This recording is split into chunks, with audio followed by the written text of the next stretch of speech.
La noche que mi cuñado me pidió mi indicativo de guerra vi a un hombre que llevaba 30 años dentro de las operaciones más secretas de la Marina soltar el tenedor como si de pronto pesara 1 tonelada. No lo preguntó 2 veces, no necesitó hacerlo. Mi cuñado seguía sonriendo con esa sonrisa fácil y superior que había llevado toda la cena sin entender que acababa de entrar en un cuarto que no comprendía. Dije una sola palabra y la temperatura de esa mesa bajó de golpe. Yo no había planeado nada de lo que pasó esa noche. Llegué a la casa de mis suegros con un suéter sencillo y una botella de vino, cargando el cansancio de 3 turnos de guardia seguidos, esperando solamente una cena tranquila y una noche temprana. Mi esposo Marcos me había advertido que su hermano estaría ahí, siempre lo decía igual, mitad disculpa, mitad preparación. Julián tenía el don de convertir cualquier cuarto en su propio escenario y las cenas familiares eran su lugar favorito. Ya estaba ahí cuando entramos con un vaso de whisky en la mano, contando una historia de un ejercicio naval frente a la costa, como si él solo hubiera cambiado el rumbo de una guerra. Julián era teniente de superficie y, para ser justos, había trabajado duro para llegar ahí, pero en algún punto ese esfuerzo se había convertido en otra cosa, una necesidad de ser visto como el verdadero éxito de la familia. El que había cambiado una vida cómoda por algo peligroso y honorable necesitaba público, necesitaba a alguien frente a quien brillar, y durante años, sin pedirme permiso, yo había sido esa persona. Nunca hablaba de mi trabajo, no por misterio ni porque disfrutara guardar secretos, simplemente no podía. 14 años y la mayor parte de lo que hice no era mío para contarlo, pertenecía a los hombres y mujeres que confiaron en mí sus vidas, en cuartos sin ventanas, en barcos que oficialmente no existían, en ciertas aguas, en ciertas noches. Así que cuando alguien preguntaba, yo daba la respuesta verdadera y aburrida: trabajo administrativo, algo de logística, nada emocionante. No me costaba nada dejar que lo creyeran, o eso pensaba. La cena empezó como siempre, con la suegra revisando el asado y el suegro sirviendo el vino como si racionara oro, y Julián trabajando la mesa como si fuera una junta de ascensos. Esa noche el tema era un ejercicio conjunto del que acababa de volver y lo contaba bien, eso hay que reconocérselo: la tensión, la coordinación, el momento en que su barco mantuvo posición en un clima que revolvería el estómago de cualquiera. La gente se inclinaba hacia adelante. Marcos me apretaba la mano bajo la mesa, el gesto pequeño y silencioso que siempre hacía, como si pudiera absorber un poco de todo eso por mí. Entonces los ojos de Julián se movieron hacia mí, sentada en silencio cerca de un viejo amigo de su padre, un hombre de hombros anchos y pelo plateado, con la quietud de alguien que pasó una carrera entera aprendiendo a no moverse a menos que importara. Julián sonrió de esa forma en que siempre sonreía justo antes de decir algo que creía ingenioso: tú también estás en la Marina, ¿verdad? Dejó la pausa, colgando el tiempo justo para ser cruel. Déjame adivinar, seguro nunca has estado en una misión real. La mesa se rió, esa risa fácil y cómplice que las familias regalan a la voz más fuerte del cuarto. La mandíbula de Marcos se tensó, pero no dijo nada, porque decir algo nunca había servido y los dos lo sabíamos. Yo no reaccioné, nunca lo hacía, solo sonreí, la misma sonrisa cerrada y paciente que había usado en 100 cuartos parecidos, y estiré la mano hacia mi vaso de agua. Fue entonces cuando el hombre mayor en la cabecera levantó la mirada. Había estado callado toda la noche, un silencio que no era ausencia sino atención, y hasta ese momento yo había supuesto que simplemente estaba cansado. Un viejo amigo del suegro de paso soltó el tenedor, me miró de verdad, me miró la forma en que uno mira a alguien cuando un recuerdo intenta subir a la superficie y encajar con una cara. Y preguntó algo que nadie en esa mesa tenía razón de preguntar: ¿cuál es tu indicativo? Algo en mi pecho se quedó quieto. No era miedo, era el vértigo extraño de 2 vidas separadas tocándose por primera vez en un cuarto donde nunca debían encontrarse. Sentí a Marcos ponerse rígido a mi lado, sentí la sonrisa de Julián esperando el chiste que suponía venía. Centinela, dije. El hombre mayor no asintió, no sonrió, solo puso el tenedor contra el plato con un pequeño clic deliberado, el sonido de una puerta cerrándose sobre la versión de la noche que Julián creía tener. La risa de Julián murió en su garganta. Nadie más en la mesa entendió qué había pasado, porque el aire había cambiado, porque el amigo de su padre de pronto estaba sentado más recto estudiándome, como si yo fuera un nombre que había leído en un archivo que nunca debió ver 2 veces. La mano de Marcos encontró la mía otra vez, más fuerte esta vez, y sentí su mirada con una pregunta que no haría hasta estar solos en el auto. Julián se recuperó primero, como siempre, tapando el silencio con otra broma que cayó plana, pero algo había cambiado y hasta lo sentía, aunque todavía no supiera qué era. Cuando levantaron los platos y la conversación volvió a terreno seguro, se acercó una última vez con esa vieja confianza asomando en su voz: tal vez algún día veas cómo es la Marina de verdad, dijo casi con dulzura, como si me hiciera un favor. Solo sonreí. Tal vez, dije. No le dije que yo vivía en la Marina de verdad desde antes de que él terminara su primer despliegue. Hay cosas que uno no explica, se dejan encontrar su propio camino a la superficie. La llamada llegó a la mañana siguiente mientras yo estaba en la cocina con el café enfriándose escuchando a medias a Marcos explicarle a nuestro hijo por qué sus calcetines no combinaban. Mi teléfono vibró con un número que no reconocía y algo en mí me dijo que saliera al patio antes de contestar. Comandante Duarte, la voz era inconfundible, graba envuelta en disciplina, habla. Tomás Rivas, nos conocimos anoche, espero no llamar muy temprano. Suboficial mayor Rivas, dije y lo escuché exhalar como un hombre confirmando una sospecha que cargaba desde el momento en que dije una palabra en esa mesa. Había pasado casi 3 décadas como suboficial mayor asignado a operaciones especiales de la Marina, el tipo de carrera que no aparece en ningún currículum porque casi nada de eso pasó oficialmente. Me dijo con cuidado la forma en que hablan los hombres como él cuando eligen sus palabras de una lista muy corta de cosas permitidas que había.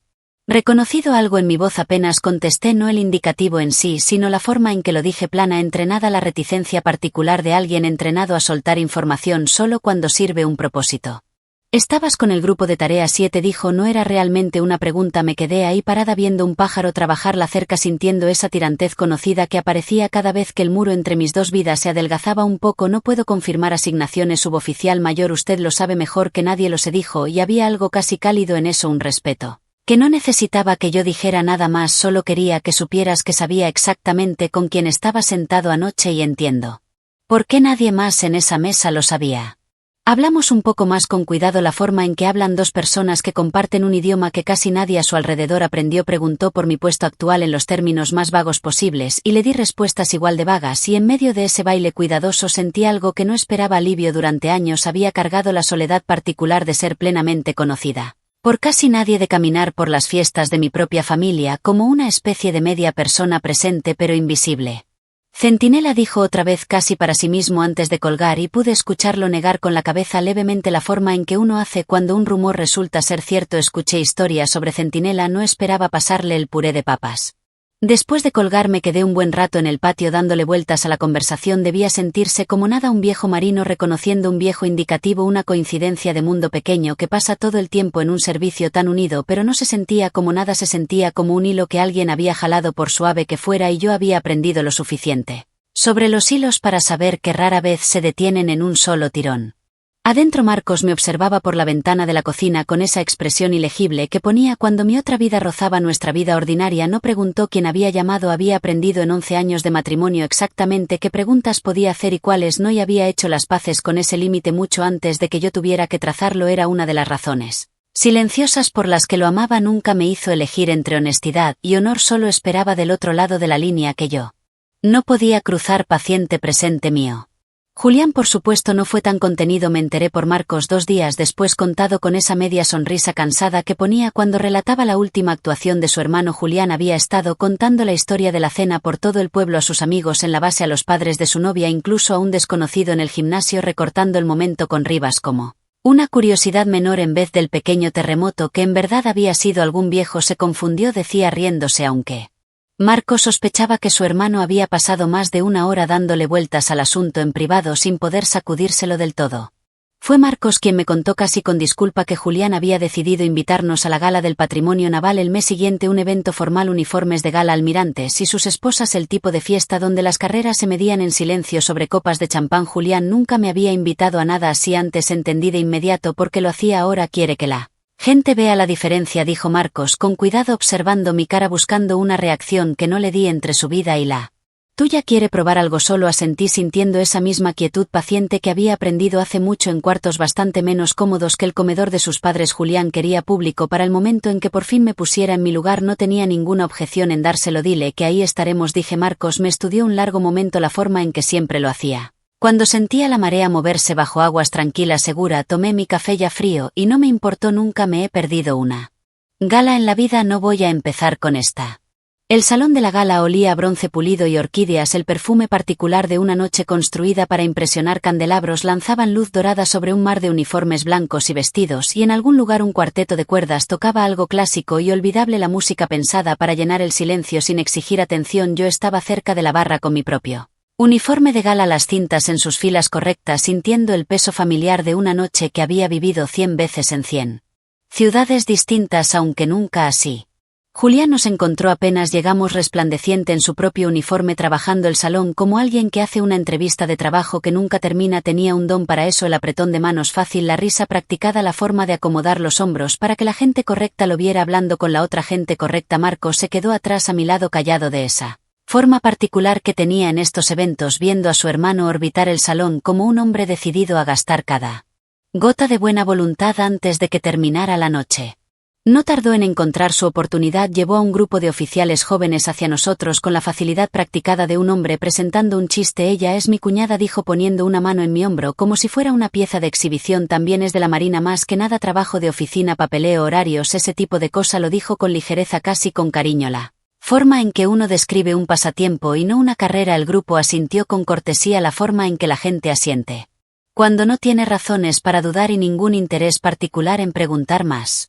Lo dejé pasar, no había ninguna versión de ese salón donde corregirlo sirviera para algo, y además había pasado demasiados años dejando que la gente me subestimara para sentir algún dolor real en eso. Julián me miró una vez buscando una reacción y al no encontrar ninguna, algo parecido a la satisfacción, cruzó su cara. Creía que mi silencio era prueba de su historia y no lo contrario. Apenas terminamos las bebidas el salón cambió, no fue algo ruidoso, rara vez lo es, solo un cambio sutil de postura, una ondulación moviéndose entre los grupos de oficiales cerca de la entrada, cabezas girando hacia la puerta con la deferencia particular reservada al rango. Un almirante había llegado, pelo plateado, hombros anchos, el tipo de presencia que no necesita alzar la voz para dominar un salón. Julián se enderezó de inmediato acomodando el frente de su chaqueta, calculando ya los ángulos de la presentación. Los ojos del almirante recorrieron el salón una vez, el escaneo practicado de un hombre catalogando quién importa y dónde, y entonces se detuvieron en mí. Sentí a Marcos quedarse quieto a mi lado, a Julián a media frase con uno de los oficiales jóvenes titubear mientras el almirante empezaba a caminar no hacia el grupo de oficiales superiores reunidos cerca del escenario, no hacia el comandante de base con la mano extendida, sino directamente hacia nosotros, cortando una línea limpia por la multitud, como si el resto del salón hubiera dejado de existir. Comandante Duarte, su mano ya estaba extendida antes de llegar hasta mí y la tomé sintiendo los ojos de todo el círculo girar hacia nosotros como una brújula encontrando el norte. Su apretón era firme, conocido, el apretón de un hombre que había compartido mucho más que un salón de baile conmigo. Qué gusto ver a Centinela otra vez. El nombre cayó en ese salón como un vaso soltado, lo sentí ondular hacia afuera en tiempo real, los oficiales jóvenes intercambiando miradas, alguien cerca de la barra girándose por completo y Julián todavía con su vaso a medio camino de la boca, congelado por completo, la comodidad practicada drenándose de su postura como agua por un vaso agrietado. Almirante, dije, manteniendo la voz firme, el tono que había usado en 100 reuniones donde mostrar sorpresa era ya un fracaso. También me da gusto verlo. Sostuvo mi mano un instante más de lo que el protocolo pedía, estudiando mi cara con algo entre calidez y reverencia silenciosa. Escuché que te transfirieron aquí, no esperaba encontrarte en una gala de todos los lugares. Miró brevemente a Julián y a Marcos notando el parecido familiar sin necesitar presentación, y algo en su expresión sugería que entendía mucho más de la dinámica frente a él de lo que nadie le había contado. Espero que estés en buena compañía esta noche. Lo estoy, dije y lo dejé ahí. No se quedó mucho tiempo. Los hombres de su nivel rara vez pueden, siempre jalados hacia la próxima obligación, pero antes de seguir se volvió hacia mí una vez más, su voz apenas lo bastante baja para sentirse privada y apenas lo bastante alta para que todos los que aún miraban la escucharan. La Marina no olvida lo que hiciste allá afuera, comandante. Yo tampoco. Luego se fue tragado otra vez por la corriente del salón, dejando atrás un silencio que se sentía más fuerte que el cuarteto que aún tocaba de fondo. Volví mi atención a mi bebida sin inmutarme, mientras a mi alrededor la temperatura de la noche cambiaba en silencio para siempre. Julián no se había movido, seguía ahí con el vaso olvidado en la mano, mirando el espacio donde había estado el almirante, luego a mí, luego otra vez, como un hombre tratando de reconciliar dos versiones de una historia que ya no podían ser ciertas al mismo tiempo. Los oficiales jóvenes a quienes había querido impresionar un momento antes ahora me miraban con un tipo de atención completamente distinto, no indiferencia cortés, sino curiosidad genuina y sin guardia. Centinela, dijo uno de ellos en voz baja, casi para sí probando la palabra como quien intenta recordar dónde la escuchó. Espera, esa Centinela. No contesté, no hacía falta. Al otro lado del círculo vi algo en la cara de Julián empezar por primera vez en mucho tiempo a resquebrajarse. Los días después de la gala tuvieron una textura extraña, como un clima que no había decidido que quería ser. Julián no llamó, tampoco lo mencionó en la siguiente cena familiar, aunque lo sorprendí mirándome más de una vez con los ojos entrecerrados de un hombre haciendo cuentas cuyo resultado no le gustaba. Marcos también lo notó, mencionó de paso que su hermano se había quedado callado de una forma que no era propia del Julián, que llenaba cada silencio con una historia, de pronto eligiendo sus palabras como quien camina sobre hielo. No duró. Debí saber que un momento de humildad no se sostendría. Julián no estaba hecho para la incertidumbre, estaba hecho para el control, para ser la voz más fuerte y más condecorada de cualquier cuarto, y la gala había soltado algo en el que no podía simplemente dejar asentarse. Una semana después Marcos me contó que su hermano había empezado a hacer preguntas, primero calladas a amigos en el ministerio, a un excompañero que ahora trabajaba en archivos de personal buscando lo que pudiera sobre una comandante llamada Elena Duarte. No me enojé cuando lo supe, si acaso lo entendí mejor de lo que él jamás hubiera imaginado. Julián había pasado toda su vida adulta midiendo su valor contra un marcador que solo él podía ver, y durante años yo había ocupado un espacio extraño e inofensivo en ese marcador, una cuñada tranquila, fácil de descartar, fácil de superar. El apretón de manos del almirante me había sacado de ese espacio por completo, y Julián más que nada necesitaba saber dónde estaba yo parada de verdad, porque no saberlo significaba que ya no podía medirse contra mí. Esa incertidumbre era para un hombre como él peor que perder de frente. Lo que encontró, o más bien lo que no encontró, solo empeoró las cosas. Había ido esperando un rastro de papel, asignaciones, despliegues, algún registro ordenado que pudiera comparar con el suyo. En cambio, cada consulta que hacía chocaba con el mismo muro silencioso. Grupo de tareas 7 no arrojaba nada más allá de un nombre y un resumen de misión censurado. Las solicitudes de más detalle volvían con una sola línea: acceso denegado. Incluso su excompañero, un hombre con acceso razonable y contactos razonables, le dijo sin rodeos que lo que fuera que yo hubiera hecho estaba varios niveles por encima de todo lo que él tenía permiso de ver, y que seguir insistiendo podía atraer exactamente el tipo de atención que Julián no quería sobre sí mismo.